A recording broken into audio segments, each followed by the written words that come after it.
Dios te bendiga. En esta oportunidad estaré trayendo una serie de enseñanzas que están en la Biblia, en el libro específicamente del Apocalipsis, y son los mensajes a las 7 iglesias. La palabra del Señor hace referencia a que todo lo que está escrito en la palabra de Dios, valga la redundancia, es para nuestro aprendizaje. Romanos 15:4 dice explícitamente: porque las cosas que se escribieron antes para nuestra enseñanza se escribieron, a fin de que por la paciencia y la consolación de las Escrituras tengamos esperanza, y ciertamente no hay nada en las Escrituras que no sea provechoso para el ser humano, corrigiendo nuestra conducta y estilo de vida. Y se hace énfasis al leer la palabra del Señor, pues será provechoso y mantendremos el temor a Dios y la santidad al Elión. Y otra palabra que me llama la atención de este pasaje es que al ponerle cuidado encontramos la palabra paciencia, y que seremos consolados a través de ella, ya que es el objetivo llevarnos hacia la esperanza de la vida eterna, haciéndonos desearla cada día a través de la paciencia. Yo no sé si a usted le ha pasado que cada día que está pasando o todo lo que está pasando en el mundo nos hace, como conocedores de Dios, nos hace desear esa vida eterna en Dios. Amén. Entonces, a través de la paciencia y a través de su palabra, nos presenta una esperanza mejor en medio de un mundo caído, dándonos que aprobar de su bondad y el amor paternal, al decirnos como un padre al hijo que ama: oye mi voz, a través de ella. ¿A través de quién? A través de la palabra escrita. Como les digo en cada uno de mis videos, en cada uno de mis audios, esta palabra, aunque fue escrita hace mucho, tiene vigencia hasta el fin. ¿Para qué? Para mostrarnos la buena y perfecta voluntad del Padre en nuestras vidas. En esta oportunidad quiero llevar una corta serie de las 7 iglesias del Apocalipsis. Y el apóstol Juan, cuando comienza este libro, hace un saludo a 7 iglesias que están en Asia, actualmente Turquía. Y no que no hubieran más allí en esas zonas, sino que estas 7 eran estratégicas, pues estaban en un punto estratégico de forma comunicacional. Y el escritor nos deja una instrucción: bienaventurado el que lee y los que oyen las palabras de esta profecía y guardan las cosas escritas en ella, porque el tiempo está cerca, haciendo alusión que hoy en este tiempo nadie tendría ni tiene ahora mismo una excusa perfecta para decir: no puedo leer la Biblia porque ahora no solamente se puede leer, sino también la oímos. Y el Señor espera que este libro sea leído, no solamente leído como pasar la vista por las letras, sino estudiado por cada uno de nosotros. Si tomamos en cuenta lo que se describe en el Apocalipsis, como no solamente predictivo, sino que vemos también lo que es el consejo moral y la instrucción, entenderemos de lo beneficioso que es la palabra del Señor para cada uno de nosotros, haciendo conforme a su voluntad, sabiendo que el fin de todo está cerca. Amén.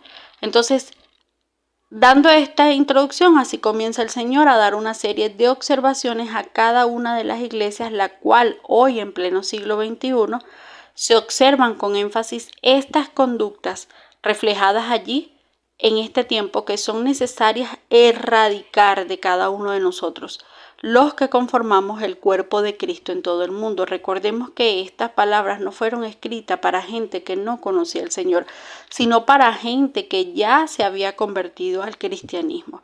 Eran 7 iglesias inicialmente, entre ellas Éfeso, Esmirna, Pérgamo, Tiatira, Sardis, Filadelfia y Laodicea. Si tomamos en cuenta que cada uno de nosotros somos la iglesia, aprenderemos. Amén. Hoy vamos a comenzar por la iglesia que se encontraba en Éfeso. Éfeso, dice la palabra del Señor: escribe al ángel de la iglesia en Éfeso, el que tiene las 7 estrellas en su diestra, el que anda en medio de los 7 candeleros de oro, dice esto: yo sé tus obras y tu arduo trabajo y paciencia, y que no puedes soportar a los malos, y has probado a los que se dicen ser apóstoles y no lo son, y los has hallado mentirosos, y has sufrido y has tenido paciencia y has trabajado arduamente por amor de mi nombre. Pero tengo contra ti que has dejado tu primer amor.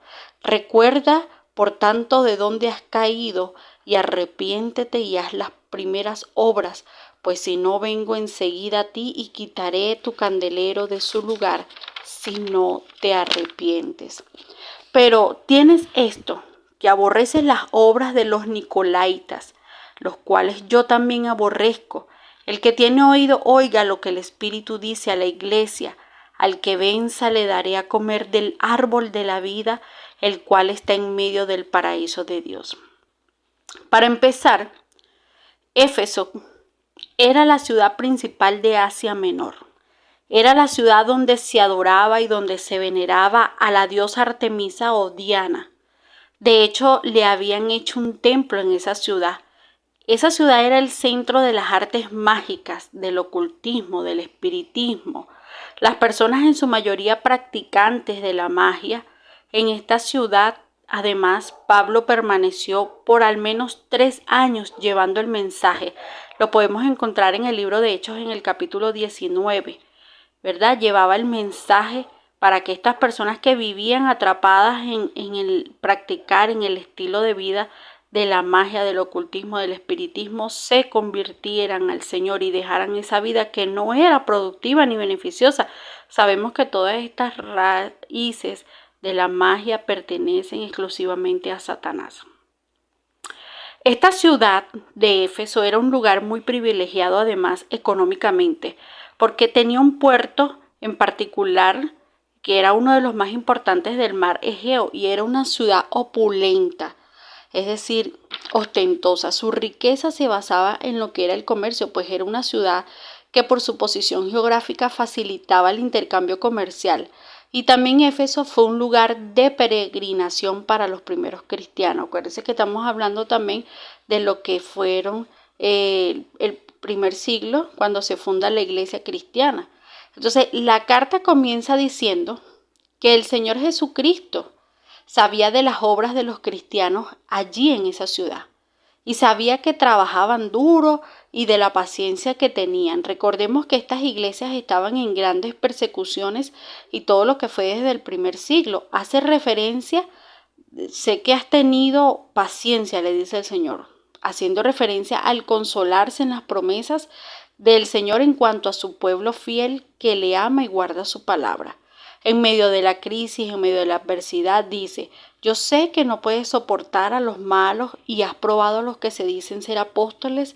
Recordemos que se había levantado una cantidad de personas haciéndose pasar por ministros del Señor, que se infiltraban en las congregaciones con falsas enseñanzas, incluso las mismas doctrinas judaizantes y también las paganas que pretendían hacer mezcolanzas, pervirtiendo la doctrina de Cristo.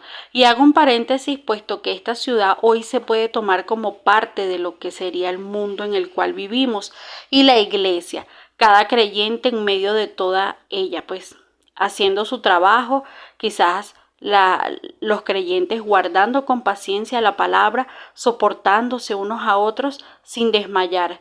Y así como el Señor comienza su carta hablándole a ellos, hoy nos los hace a nosotros. Y vemos una palabra de motivación, muestra las buenas obras que los caracterizaban. Es decir, el Señor primero hace un elogio, una felicitación de las buenas obras que los caracterizaban a este cuerpo, a esta iglesia, y pasa al corregir inmediatamente. Pues así es nuestro Señor, un Dios con carácter, pero lleno de amor, buscando siempre que nosotros seamos perfeccionados, abandonando conductas y actitudes que nos causarán no solo un daño físico, sino espiritual por la eternidad. El Señor prosigue la carta, dice: pero tengo contra ti, esa palabra pero tengo contra ti que has dejado tu primer amor. Primero los elogia, pero después le dice: mira, tengo contra ti que has hecho esto, has dejado tu primer amor. Este amor es el amor temprano de la nueva vida en Cristo. Todos al llegar al Señor estamos como la escoba nueva, barriendo bien. Y al ir pasando el tiempo, aumentando las luchas, las pruebas, las dificultades de este camino, que los que estamos aquí sabemos que no es fácil, pero es lo más seguro, podemos decaer de ese amor si no nos afianzamos en la esperanza de las promesas para consolarnos en ellas. No permitas que estos tiempos finales, que estos tiempos peligrosos para el andar cristiano, te haga sostener un frío aun cuando hayas presenciado la pureza de la doctrina cristiana. El Señor procede en su carta: recuerda, por tanto, de dónde has caído y arrepiéntete. La palabra recuerda, que se utiliza aquí, es como decir vuelve en sí, reflexiona. Y es el punto de partida de todo cambio y de todo progreso. Reconocer, bueno, me caí, ¿qué pasó aquí? ¿Cómo me levanto? ¿Cuántos están viendo solo el trabajo en la obra del Señor como un todo? Es decir, hay personas que están entregadas al trabajo y a la obra del Señor, que eso es el todo de ellos. Yo estoy trabajando duro para Él, estoy haciendo como Él quiere, estoy soportando las adversidades, pero saben, están fríos en cuanto al amor a Dios. Realmente pudiera compararse, si esto fuera solo así, a un trabajador activo de una empresa, el cual también soporta y ejerce su trabajo con normalidad sin llegar a tener un nexo afectivo por ello. Es decir, el Señor dice, arrepiéntete, y esta palabra que usa en este mensaje cuando le dice, recuerda por tanto de dónde has caído, es decir, vuelve en sí, dice, y arrepiéntete. Y esta voz, esta palabra que se usa es una voz imperativa. Es decir, hay una exigencia de parte del Señor en cuanto a, mira, es urgente que tengas una metanoia, es decir, tienes que tener un cambio de actitud y de conducta antes de que sea demasiado tarde. El Señor siempre nos está dando la salida a todas las situaciones que nosotros mismos buscamos. ¿Me entiende? Entonces el primer amor se trata de conducirnos conforme a qué, al carácter y la imagen del Señor, en aprender a actuar y reaccionar al igual que Él lo hubiera hecho. Es querer tener siempre ese contacto con Él. Amén. Hoy en día la vida es tan agitada. Para nadie es un secreto que está llena de arduo trabajo. Yo creo que los días se están pasando rápido, no nos alcanzan las horas para hacer las cosas, vivimos más cansados que activos y siempre estamos en constante haciendo. Todo el tiempo estamos ocupados. Ahora nos acostamos tarde, nos paramos temprano y todo el día es trabajo y trabajo y trabajo. Pero es un trabajo escaso de amor para con Dios, escaso de gratitud para con Dios. Al volvernos, como dice el Señor, al primer amor y hacer las primeras obras, notaremos un cambio drástico. Pues haremos menos, pero haremos más. ¿Cómo así? ¿Por qué? Porque escogeremos la mejor parte. Y usted que es cristiano y que sabe de la palabra, usted sabe a qué me refiero. Haremos menos, quizás no estaremos tan de llenos en la obra del Señor, pero haremos más. ¿Por qué? Porque escogeremos la mejor parte. El trabajo es mucho, ciertamente. La mies es mucha, dice la palabra. Los obreros pocos. Pero hoy en día, en este siglo, en este tiempo, hay más oportunidades de conocer al Señor en cualquier situación que en otros tiempos. Es decir, ahora mismo tenemos la palabra escrita, impresa en todos los idiomas, en todos los dialectos, por todas partes se predica por las plataformas digitales. O sea, no hay una excusa para que la persona conozca al Señor en cualquier situación, siempre que la persona lo desee. Lo que nos deja aún sin excusa para volver al primer amor. Es decir, nosotros no le vamos a poder decir al Señor, no, es que nos las pasamos trabajando tanto en tu obra, llevando el mensaje para que la gente se arrepintiera y se convirtiera. ¿Por qué? Porque eso no va a ser una excusa. Lo que ahora nosotros tenemos es que buscar el tiempo, buscar el primer amor, ese tiempo de calidad que nos hace crecer de adentro para afuera. Amén. El Señor basa este mensaje a la iglesia en un elogio, una exhortación y una amonestación. Y culmina con una exhortación, de hecho, es decir, primero los felicita al ver cosas buenas en ellos, los anima luego, hace una acción que los beneficiará. Es decir, recapitulo, el Señor los felicita primero al ver las cosas buenas que ellos tenían. y los anima luego a hacer una acción que los beneficiará en todo sentido. Prosigue a amonestarlos, dándole a entender que el no obedecer redunda para su propia destrucción, y culmina manifestando: el que cumpla, le daré un premio. Vemos lo siguiente: puedo venir a ti y quitarte tu candelero de su lugar, le dice el Señor, si no te arrepientes. Había una secta en este entonces llamada Nicolaitas que inducían al pueblo a la apostasía, o que mezclaban ritos paganos queriendo introducir en la doctrina cristiana.